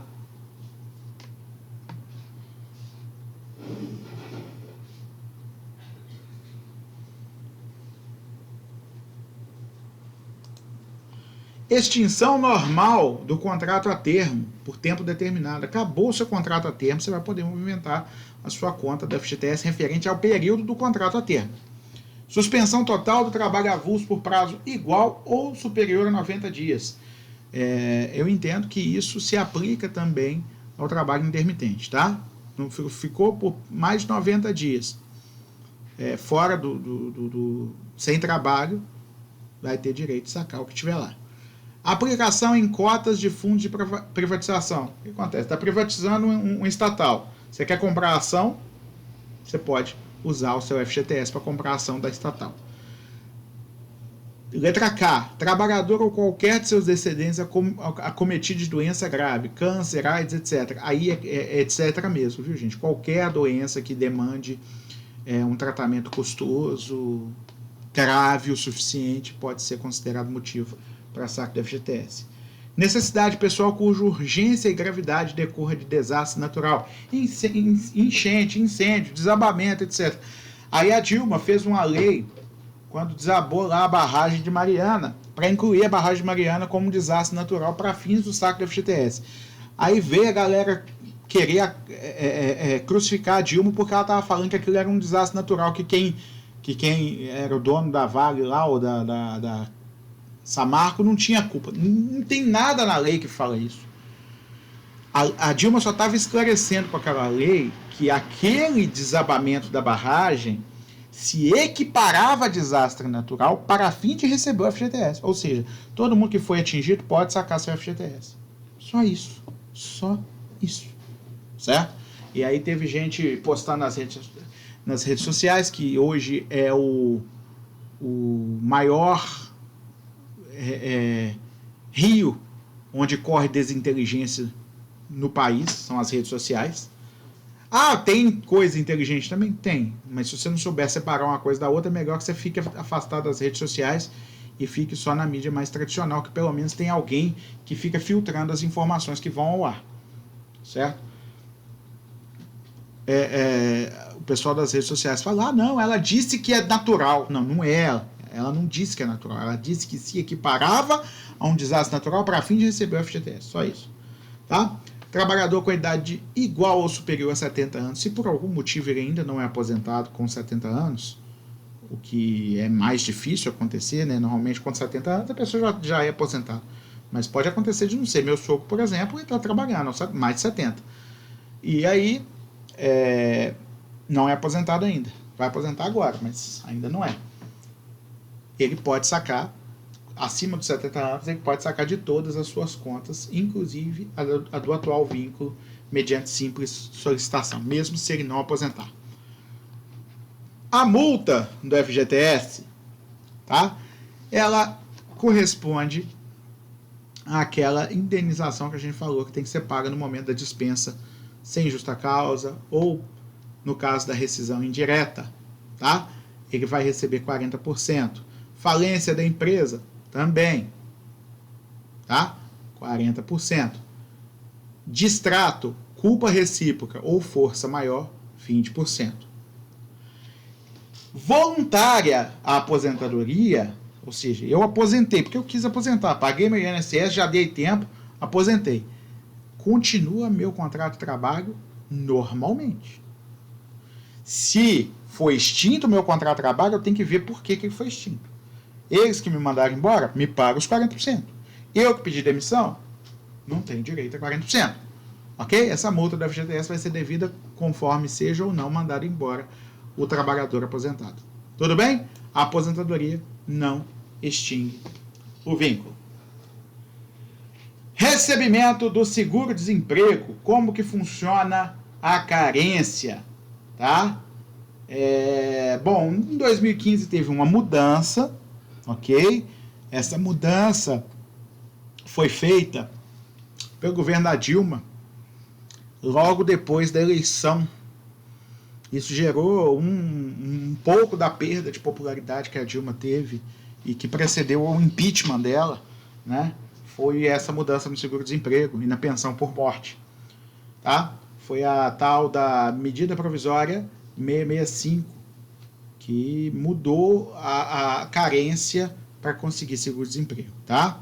Eu vou falar como que era, como ficou com a medida provisória, e aí os deputados e senadores, eles criaram a Lei 13.134, que deu uma diminuída nos efeitos da medida provisória, tá? Para assegurar aos trabalhadores o seguro-desemprego com um pouco menos de tempo necessário. Vamos lá.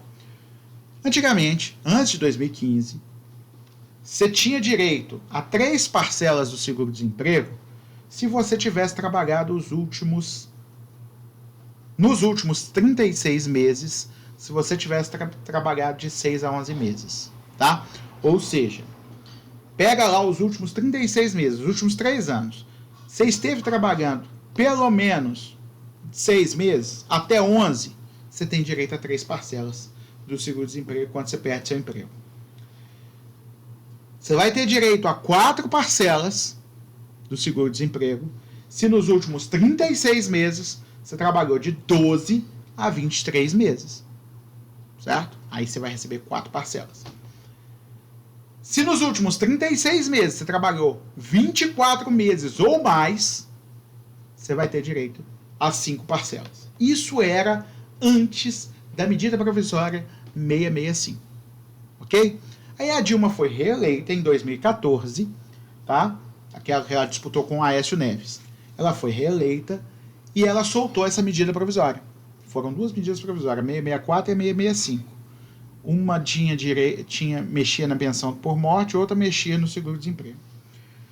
A medida provisória falou o seguinte, ó, se for a primeira vez que o cara está solicitando seguro-desemprego, ele tem que trabalhar de 18 a 23 meses para conseguir ganhar 4 parcelas.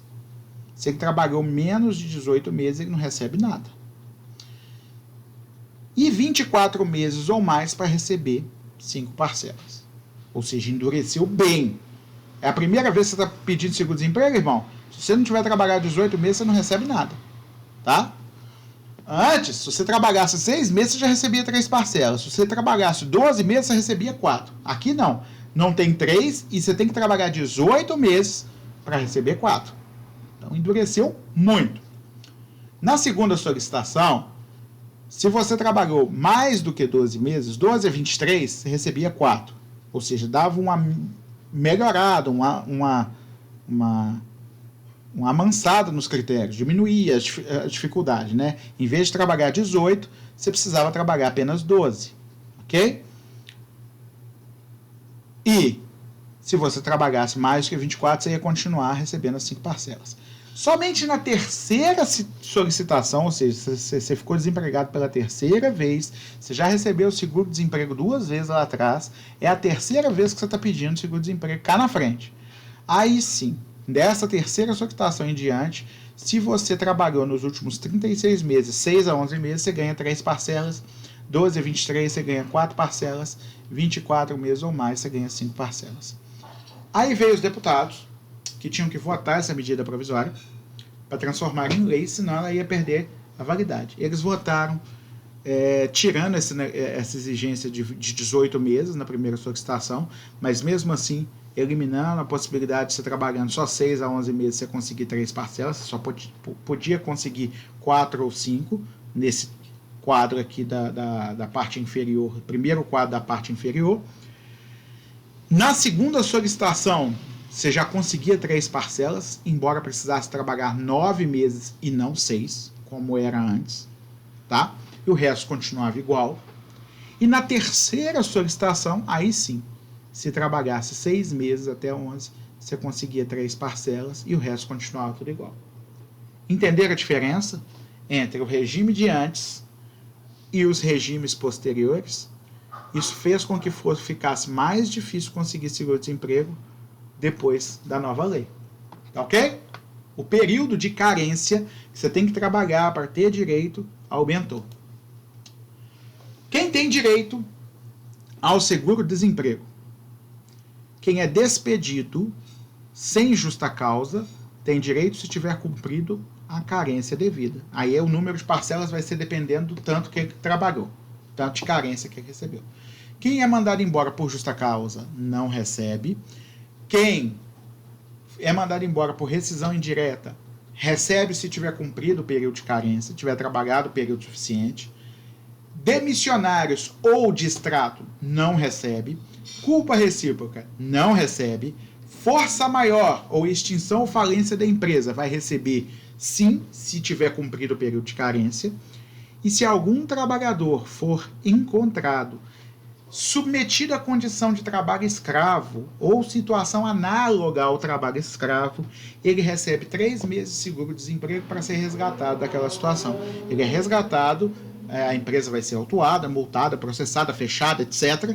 E aquele trabalhador fica 3 meses de seguro-desemprego para se recuperar, para conseguir outro emprego, para se restabelecer. Tá ok? Entendido? Vocês perceberam que se tiver qualquer culpa do empregado, não tem seguro-desemprego. Ok? Seguro-desemprego dos domésticos. O valor da parcela vai ser sempre um salário mínimo, ao passo que nos outros salários é calculado através de uma fórmula matemática lá que vai depender do salário do empregado, mas pode ser um pouco maior do que o salário mínimo, sim. Tá? O valor máximo, salvo engano, ele não chega a R$2.000, é 1.900 e uns quebrados. O número de parcelas do salário mínimo das domésticas vai ser sempre 3, não tem esse negócio de 4 ou 5 parcelas. Tá? As condições: ter trabalhado como empregado doméstico pelo menos 15 dos últimos 24 meses, então você tem que ter trabalhado pelo menos os 15 meses nos últimos 2 anos. Estar inscrito como contribuinte individual da Previdência Social e possuir no mínimo 15 contribuições do INSS, ou isso se você for diarista, né? Aí tem. Ter no mínimo 15 recolhimentos do FGTS como empregado doméstico. Aí também tem direito como empregado doméstico. não está recebendo nenhum benefício da Previdência Social, exceto auxílio acidente ou pensão por morte. Qualquer outro benefício, LOAS, auxílio doença, qualquer outra coisa que você tivesse recebido, você não era nem para estar trabalhando, tá? Não possui renda própria para o seu sustento e o sustento da família. Ah, tá. Então, se ela tiver como se sustentar através de uma iniciativa empreendedora que ela começou a praticar, ela perde o direito ao seguro-desemprego? Perde se alguém conseguir comprovar que ela tem essa renda própria. Tá? Tá aí, o valor do seguro-desemprego. Eu peço 1000 perdões que eu esqueci de atualizar isso aqui. Mas eu vou pesquisar aqui agora e vou jogar aqui em cima a tabela atualizada, tá? Tabela seguro-desemprego 2020. Só um instante. Que eu jogo aqui na frente para vocês. Não mudou nada. Não mudou absolutamente nada. Continua a mesma coisa, tá, galera?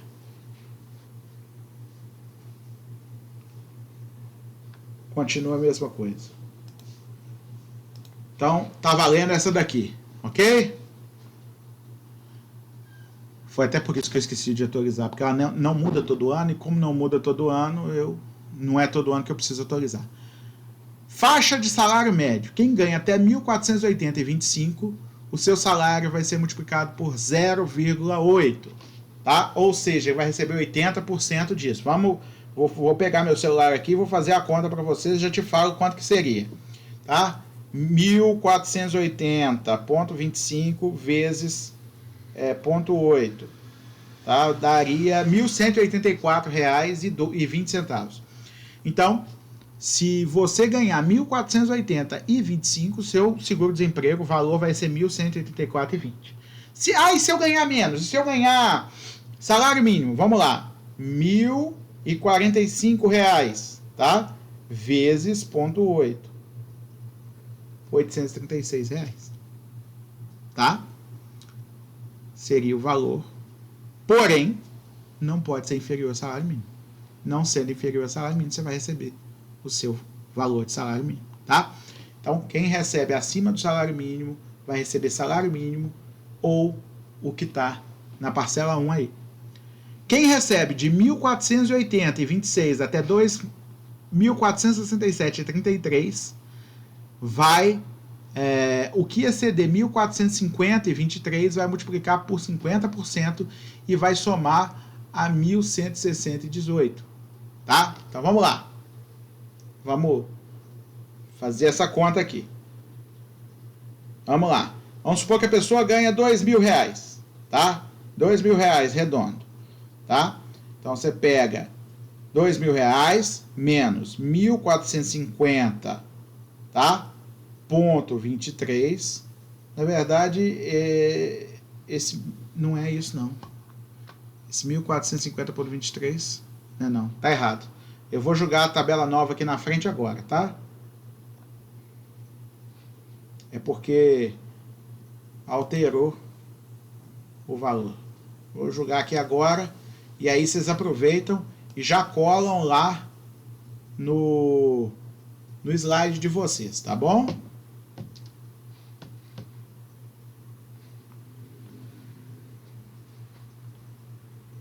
Aconteceu.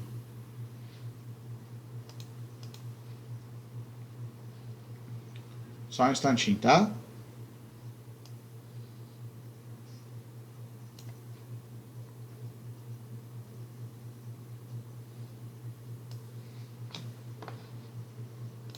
Tá aí a tabela nova, tá? Deixa eu botar um zoom aqui.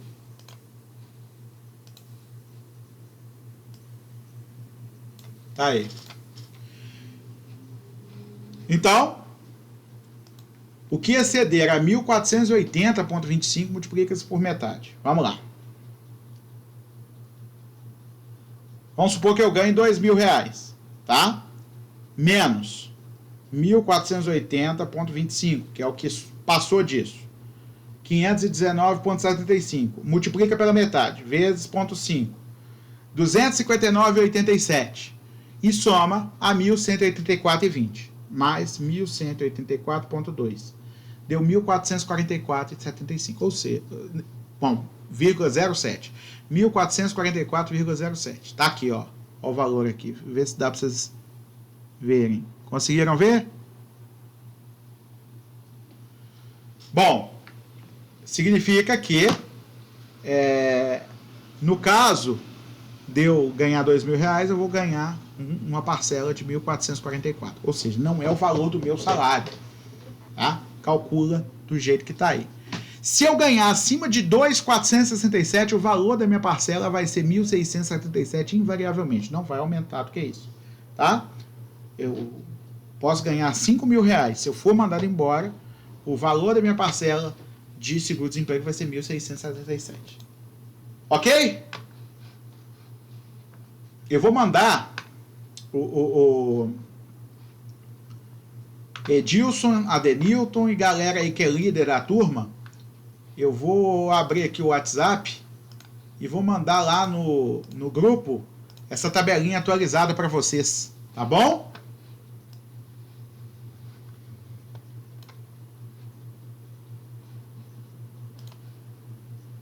Tá me ouvindo aí, galera?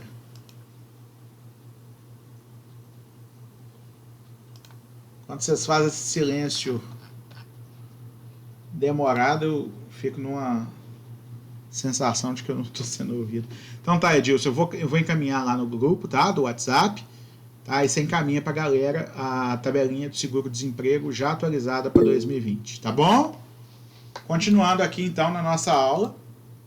Hipóteses de suspensão e cancelamento do seguro-desemprego. O seguro-desemprego será suspenso e retomado assim que deixarem de existir as causas da suspensão, ele pode ser retomado.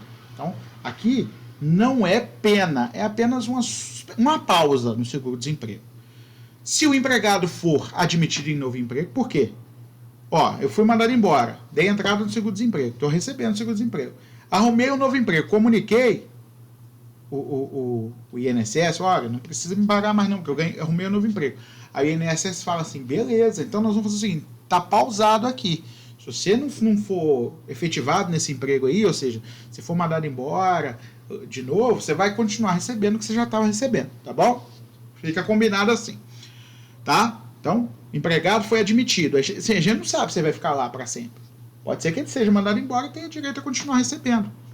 Assim será. Tá ok?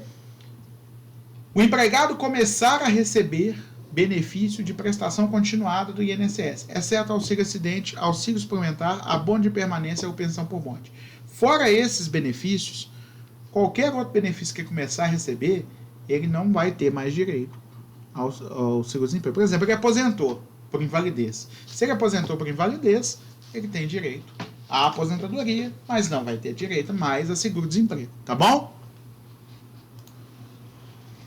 O seguro-desemprego será cancelado. Olha só, aqui já é penalidade. Tá?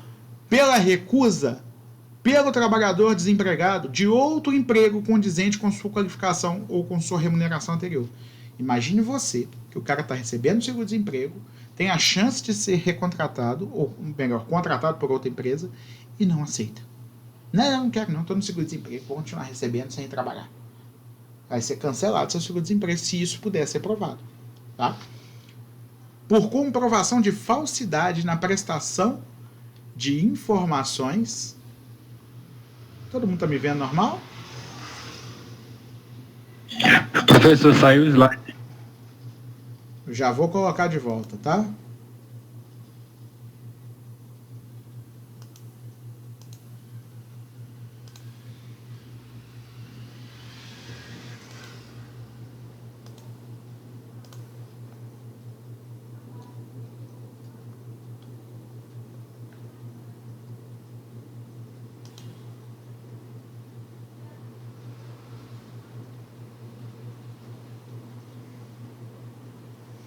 Voltou?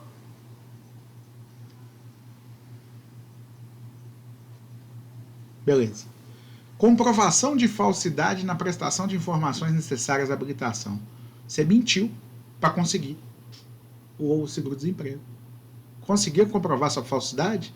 Você vai perder o seu seguro-desemprego e ainda corre risco de ser processado por falsidade ideológica, crime de falsidade ideológica. Comprovação de fraude visando a percepção indevida do benefício. Olha aí já não é só mentira. Porque uma coisa é você mentir lá nas informações que você estava dando. Outra coisa é você criar uma situação fraudulenta, como aquele acordo lá que você pede o cara para te mandar embora e depois devolve para ele a multa, tá? Para perceber indevidamente o benefício. Igualmente, vai ser cancelado seu benefício e ainda você corre o risco de ser processado por falsidade ideológica ou por estelionato, se for o caso. Tá? Pela morte do segurado, o seguro-desemprego é direito intransferível. Os herdeiros não têm direito a receber o seguro-desemprego de quem morreu. Tá ok? Então, só o que já estava vencido, ou seja, que já tinha direito a ter recebido e porventura não tenha recebido, que é transmitido pela herança e que os herdeiros podem ficar com ele. Tá? Os casos da letra A e da letra C, na verdade, não é letra A e letra C, são 4 setinhas, mas considera essas setinhas como A, B, C e D. Tá? Nos casos da letra A e da letra C, o direito do trabalhador à percepção, letra A a letra C, exclui só a D.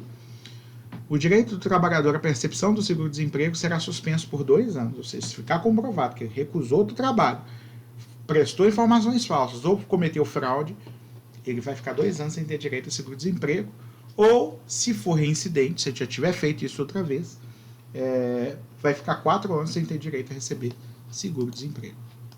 Ok? Bom, homologação e quitação. Vamos lá. Artigo 477 da CLT, que foi alterado pela Lei 13.467, que é a reforma trabalhista, tá? Na extinção do contrato de trabalho, o empregador deverá proceder à anotação da carteira, comunicar a dispensa aos órgãos competentes e realizar o pagamento das verbas rescisórias no prazo e na forma estabelecidos por esse artigo. O parágrafo 1º foi revogado, que falava da necessidade de homologação no sindicato dos contratos, do acerto dos contratos que tivessem mais de 1 ano. Agora, esta homologação ela é opcional, a menos que seja obrigatória por outra norma. Acordo ou convenção coletiva pode tornar obrigatória a homologação. Mas se não tiver nenhuma norma determinando que é obrigatória, a lei não obriga mais, tá certo? Pode homologar na própria empresa, é isso que eu quero dizer. O instrumento de rescisão ou recibo de quitação, qualquer que seja a causa ou forma de dissolução do contrato, deve ter especificada a natureza de cada parcela paga ao empregado, discriminado o seu valor, sendo válida a quitação apenas relativamente às mesmas parcelas. Ou seja, lá no termo de rescisão, você vai fazer constar exatamente o que você está pagando para ele, nominalmente. Então você está pagando, saldo de salário, você vai escrever saldo de salário e o valor. Tá? Multa do FGTS, você vai colocar, ok? Férias vencidas, período tal, vai colocar. Férias indenizadas, pá. Por quê? Porque verbas não discriminadas presumem-se não pagas, tá? Mesmo que você pagou o valor, você pode ser obrigado a pagar novamente se você não entregou um recibo para ele, especificando tudo que teria sido pago a ele. Tá? O pagamento vai ser efetuado em dinheiro, depósito bancário ou cheque visado, conforme acordem as partes. Ou em dinheiro ou depósito bancário, quando o empregado for analfabeto. Você não vai entregar um cheque para uma pessoa que não sabe ler, ok? Normalmente ele conhece as cédulas de dinheiro pela cor, tamanho, etc. Tá? Ou pela forma dos números, mas ele não sabe ler para conferir um cheque. Então você vai entregar depósito bancário ou dinheiro. Qualquer compensação no pagamento que trata o parágrafo anterior não pode exceder o equivalente de 1 mês de remuneração do empregado. Então, se você tiver que descontar, por exemplo, o aviso prévio que ele não cumpriu, o máximo de desconto é de 30 dias. O que nos dá a entender lá na frente que o aviso prévio máximo devido pelo empregado é 30 dias. Não é demais, tá? Não acrescenta mais dias no caso de pedido de demissão do empregado. Se o empregado pediu demissão, ele tem que conceder aviso prévio ao empregador. Esse aviso prévio vai ser de 30 dias e não mais. Se o empregador está mandando o empregado embora, será de 30 dias mais 3 dias por ano que ele trabalhou na empresa, limitados a no máximo 90 dias. A gente já viu isso na aula anterior. Tá? A entrega ao empregado dos documentos que comprovem a comunicação da extinção contratual aos órgãos competentes e o pagamento dos valores constantes no instrumento de rescisão e recibo serão efetuados em até 10 dias a partir do término do contrato. São até 10 dias, tá, gente? Se o 10º dia cair no domingo, você entrega antes. Tá? Não entrega no 11º. Multa do artigo 477, parágrafo 8º da CLT. Não observados os prazos acima, tá? Passa a ser devida uma multa para o empregado. É o acerto extemporâneo, né? Se você não observou os prazos do artigo 477, você vai ter que pagar uma multa, tá? A um valor do salário do empregado corrigido, a não ser que a culpa dessa demora seja do próprio empregado e não da empresa. Mesmo assim é difícil provar, é melhor cumprir, ok? Ainda assim, se o empregado recusar-se a receber as verbas, o empregador, tá? Faltou o R aí, tá? Deverá o empregador ajuizar a ação de consignação em pagamento na Justiça do Trabalho para evitar, tá, a cominação da multa. Deixa eu colocar esse R de uma vez, porque senão eu vou esquecer para todo sempre. Só um instante aqui. Vai que...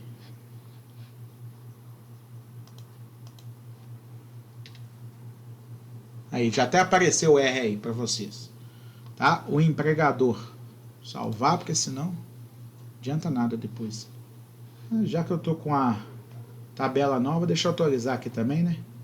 Que aí não tem mais essa desculpa no ano que vem. Ctrl V.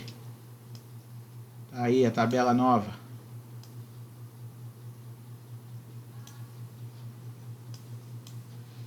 Salvei também. Então, nós estamos aí, ok? Para não pagar a multa. Se o empregado recusa-se a receber, tem muita gente que mal orientada por advogado fala, não vou receber não, porque você vai me pagar na justiça. Se ele se recusar a receber, você tem que, mais do que depressa, chamar seu advogado, ou entra com ação de consignação urgente, consignação em pagamento. Advogado trabalhista tem que ter modelo pronto de ação de consignação em pagamento, para só colocar o nome da empresa e o valor da consignação para conseguir fazer isso de uma hora para outra. Tem que entrar urgentemente. Por quê? Porque passou os 10 dias, você não entrou com a ação de consignação, multa.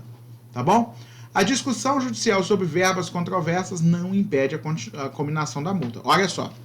Se você não concorda com o valor que o seu empregado quer receber, paga o que é incontroverso. Paga tudo que é incontroverso. E ainda vai discutir lá depois. Se você perder, o juiz ainda pode considerar que você deve a multa. Agora, se você ganhar lá na frente, você vai ficar livre da multa também. Tá? Mas se você não pagou o que era certeza que ele tinha direito, porque você não concordava com tudo que ele queria, aí você vai ter que pagar a multa de qualquer jeito, mesmo se você ganhar a discussão. Você não pagou o que era devido. Tá ok? Pequenas diferenças no acerto, por erro material, não implicam combinação de multa. Faltou 25 centavos, faltou R$5. Pelo amor de Deus, né, gente? Você cobrar uma multa de uma empresa porque ficou apenas sendo necessário, tá, a complementação do valor. Okay? Então, vamos supor, eu tinha que pagar R$5.233. Aí eu, por erro, eu depositei 5.203, faltou R$30. O que eu vou fazer? Não vou dever a multa e vou pagar apenas a diferença dos R$30, fazendo uma retificação aí do termo de rescisão, mostrando que houve um equívoco, tá? Também não tem essa multa no caso de falência da empresa, tá? Não é o caso. No caso da falência, ninguém recebe em 10 dias. Vai todo mundo receber na ordem do artigo 83 da Lei 11.101, que é a Lei de Falência. Então, você vai se cadastrar como credor no processo e vai receber só no processo. Então, não vai entrar, não é o caso. Né? A própria Lei de Falência determina que ninguém vai receber fora do processo de falência. Então, não tem caso de multa aqui. Indenização adicional. é o que tem direito o empregado mandado embora sem justa causa no período de 30 dias antes da sua data base, que é a correção do seu salário. Presume-se que ele foi mandado embora nessa data específica apenas para não ter direito ao reajuste e aos reflexos que esse reajuste ia dar na rescisão dele. Ok? Então, impedir ou tornar mais cara a dispensa do empregado logo antes dele ter direito ao reajuste. Porque aí, se ele for mandado embora depois do reajuste, pelo menos o reajuste vai ser incorporado no acerto rescisório dele. Tá? Se ele for mandado embora antes do reajuste, vai ter que pagar o valor de um salário dele como multa. Ok?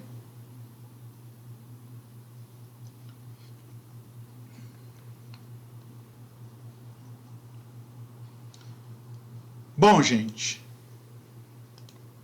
o que eu tinha para falar para vocês sobre direito do trabalho era isso, tá? Nós conseguimos terminar a nossa disciplina, a nossa matéria. Eu vou abrir aqui um material que eu vou enviar a vocês, tá? Esse material eu não vou dar na aula de hoje, tá? Esse material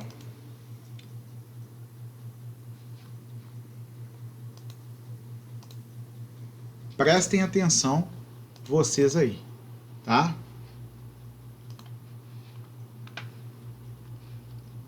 Isso é um material que eu preparei de noções de direito previdenciário para vocês, tá? Esse material não cai na nossa prova especificamente. Não precisa fazer resenha sobre ele especificamente. Ele é uma matéria que eu vou enviar a vocês para estudar extra classe. Ok? Vocês têm duas opções. Ou eu dou esse material para vocês na próxima aula, que é a aula antes da prova, e a gente não faz aula de revisão, ou a gente faz a aula de revisão e vocês estudam sozinhos isso aí. Tá? Isso já está atualizado com o que foi definido na nova reforma trabalhista. Tá ok? Então, na nova reforma trabalhista, o que foi decidido está aqui. É um material completinho, mas é superficial. Vocês não vão se tornar especialistas em direito previdenciário com ele, não. Mas eu vou mandar para que vocês tenham conhecimento. Tá? Então, eu preciso que antes da próxima aula vocês me avisem o que desejam. Se querem uma aula de revisão ou se querem aula desse material de direito previdenciário. Tá ok? Sabendo que ele não cai na prova. Ok? Eu não sabia se ia dar tempo de dar isso aqui em sala de aula para poder cobrar na prova. Tá bom? Por isso que eu não coloquei. Tudo bem? Aí, ó, Mariana já falou que prefere a revisão. Tainan também. Nilane também. Então, tudo bem. Eu mando esse material. Vocês vão baixar esse material e vão estudar. É importante saber isso, tá? Importante saber isso. Só que é um estudo extra classe. Tá certo? Então tá combinado. Vai ter aula de revisão, tá bom? Pessoal, vou interromper a gravação da nossa aula a partir de agora.